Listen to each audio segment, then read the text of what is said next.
Hello Libra, Sun, Moon, Rising, and Venus signs. Kamusta kayo? Sana po ay nasa mabuti kayong kalagayan. Welcome back po sa Star Tarot. At kung bago kayo rito, welcome din po kayo. Please subscribe, like, share my videos, and leave me a comment kung nakaresonate po kayo. Thank you.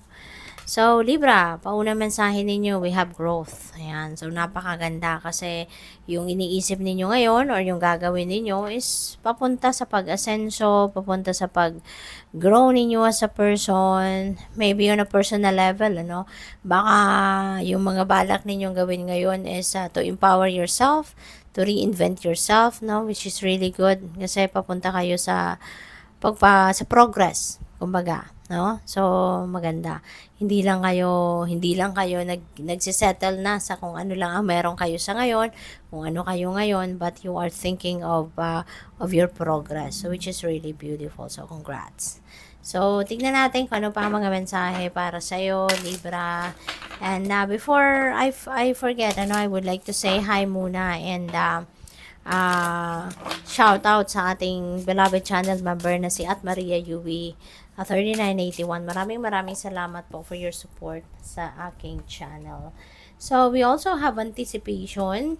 Libra, something wonderful is happening. So, napakagandang heads up ito para sa inyo na mayroong mga magagandang pangyayari, no, na magaganap sa buhay ninyo. Kaya may mga pagbabago, no? This is going to bring forth a change in your life, in some areas of your life. So, change is in the air. There are changes that is going to happen. So, maging ready kayo for anything. Okay? Be ready for anything. Open yourself to blessings on their way. Okay? Maging maging handa at maging open kayo for any changes. But yung mga pagbabagong ito kasi para sa ikakabuti ninyo, para sa ikakatagumpay ninyo, or para sa ikakaganda ng inyong sitwasyon. So, what else? We have awakening ancient wisdom. Deep inner knowing is emerging within me. Wow. So, yung mga natutunan ninyo in the past, no? Talagang magigising yan sa ngayon. Yung mga wisdom ninyo, yung mga lessons in life ninyo that you have picked up, no? Sa inyong mga sitwasyon in the past, yan ay siguro bubuhayin ninyo yan, gigisingin ninyo yan because maybe you are going to apply those lessons, you're going to apply those wisdom sa inyong mga sitwasyon sa buhay sa ngayon, ano? Ito kusang nagbukas. Ayan. So, by the way, Libra, maraming salamat, no, for subscribing to my channel. And if you haven't subscribed yet, subscribe na po kayo. And there is a join button sa baba ng video. Kung gusto po ninyong mag-member sa channel, yun lang po ang i-click ninyo na join button. And maraming salamat din sa mga ninyo sa hindi nag-skip ng ads. Maraming salamat po for helping me grow my channel. At maraming salamat din sa mga nagpapadala ng super thanks, no? Nagpapadala ng donasyon, no? Maraming salamat for your generosity. So, napakaganda, no, ng mga mensahe ninyo rito. There is victory, there is wealth, no? So, this is really beautiful. Maring yung wealth na to na mga paparating sa inyo ay ito na yung blessing na sinasabi dito ni anticipation energy. So, unang message ninyo is the Ace of Pentacles, which is abundance and prosperity. So, maraming iba't ibang pwedeng panggalingan ng perang ito. So, there could be windfall of money, pwedeng winnings ito, pwedeng pamana sa inyo, pwedeng merong magraregalo, pwedeng may sale of property kayo, kaya malaking pera din ang dadating, no? Or pwedeng ROI ninyo to, no? Nag-invest kayo in the past, so pwedeng babalik na sa inyo yung pera, yung kita ninyo, something like that. So, iba-iba, no? Iba-iba ang pwedeng panggagalingan ng perang ito na dadating sa inyo. Kaya magiging masagana kayo, magiging prosperous and abundant kayo. This is the start, no, of a change, of a beautiful change ng inyong financial landscape, Libra. Magiging na kayo, magiging financially comfortable kayo kahit papaano sa ngayon, no? So, congrats. We have 8 of Wands, no? At ang 8 of Wands na to, there are good news na paparating. Merong mga wonderful opportunities coming your way as well. At pwede rin, excuse me po, pwedeng mga ano ito, related sa travel, related sa career, trabaho, negosyo, no, yung mga opportunities na ito. At kailangan handa kayo for anything, ano, kasi maraming mga opportunities ang pwedeng dumating sa inyo rito at nagmamadali, no, mabilis ang hihingiin na reaction nito sa inyo or action, no? Kaya kailangan ready kayo for anything. You need to be physically, mentally, and emotionally fit and ready to look into these opportunities na dadating. So we also have the 6 of Swords, Six of Wands, which is victory energy. So napakaswerte talaga ninyo. You are so blessed, no? Siksikliklig umaapaw ang mga biyaya na pwedeng dumating sa buhay ninyo sa ngayon. Si 6 of Wands dito, ano ito you will be on the spotlight. No, ilalagay kayo ng sitwasyon na to sa spotlight. There are going to be recognition. You will be recognized by many people. Yung trabaho ninyo, yung performance ninyo will be recognized, no, by many people at this time. At ang maganda rin dito kasi pwedeng ma-rewardan kayo rito financially. Mabibigyan kayo ng extra bonus, mabibigyan kayo ng promotion, yung mga ganon. So, this is really a time of a beautiful success, no, sa buhay ninyo, Libra. Kaya congratulations. We also have the 9 of Pentacles. Okay? Si 9 of Pentacles naman, this is also a time of plenty, no, of bounty, financial comfort, financial freedom. Ito yon may experience ninyo sa ngayon, Libra. Okay? Kasi ito naman yung bunga ng inyong pagsisikap, no? So, siguro, ito na yun, yung premyo ninyo dito sa victory, sa kung ano man ang mapagtatagumpayan ninyo rito. Ito na yun yung bunga nito, no? Makukuha mo na yung pera, makukuha mo na yung posisyon, baka promotion, yung mga ganon. So, whatever that is, but that has a financial counterpart, kumbaga. As in, makukuha mo talaga dito yung premyo ninyo, na in the form of money. Kaya this is an additional wealth, no? This is financial gain coming your way. So maraming pera ang dadating sa inyo dito na manggagaling talaga sa iba't ibang sources, no?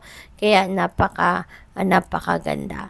So we also have the King of Swords, and King of Swords could be someone, na whom you consider your mentor, no? Feeling ko sa mga desisyon na gagawin mo sa buhay mo sa ngayon, you are going to ask for help dito, for advice, for opinion, for new perspective, an input from other people, no? At lalapitan mo si King of Swords, no? So this could be anyone, depende sa inyong sitwasyon. Po pwedeng boss mo to, po pwedeng professional ito, po pwedeng kamag-anak mo to, pwedeng kaibigan mo to, whom this person is always willing, no? Baka lagi talaga siya ang nilalapitan mo.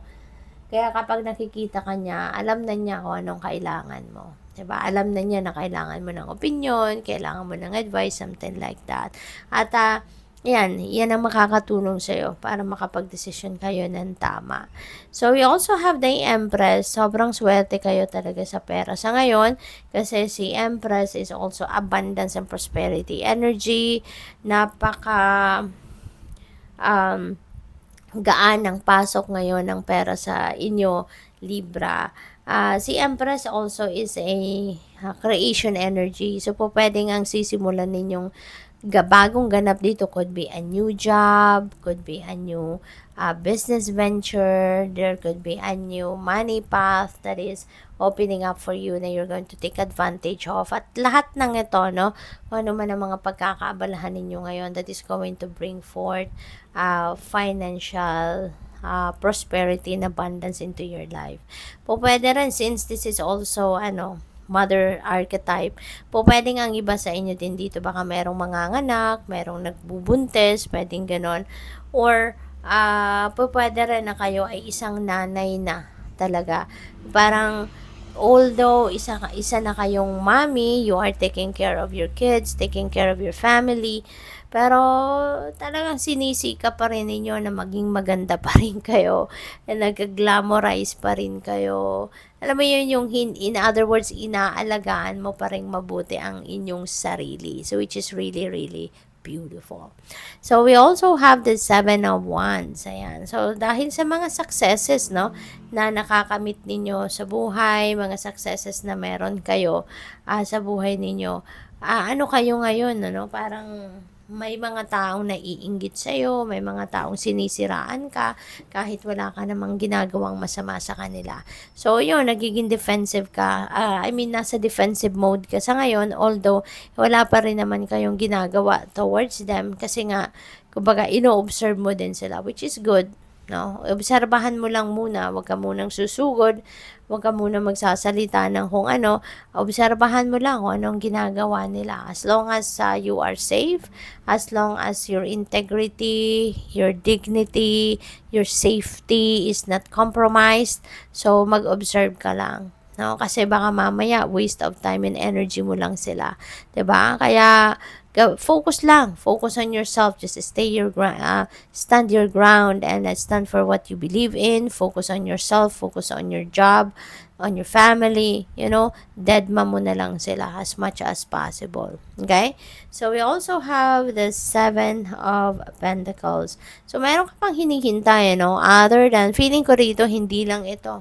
No, hindi lang ito yung mga pinagkakaabalahan ninyo, but siguro marami kayong ventures or marami kayong endeavors, no? At ngayon, meron pa kayong hinihintay. You're still waiting for something dito na pinag-effortan ninyo. Kung ano man yan, you are patiently waiting, you know that it's not ready yet for harvest, kaya naghihintay lang kayo ng tamang pagkakataon pa. Okay? So, we also have the 9 of Wands. Ayan. So, feeling ko related ito dito sa 7 of Wands, no? Na siguro kailangan mo ngayon na mag-build ka ng inyong personal healthy personal boundaries, no? Kasi baka sa sobrang bait mo, baka inaabuso ka na ng mga tao. So you need to set your boundaries para hindi ka basta-bastang maluloko ng kung sino man, hindi ka basta-bastang, alam mo yun, apak-apakan ng kung sino man. No? Kasi mga tao, 'di ba?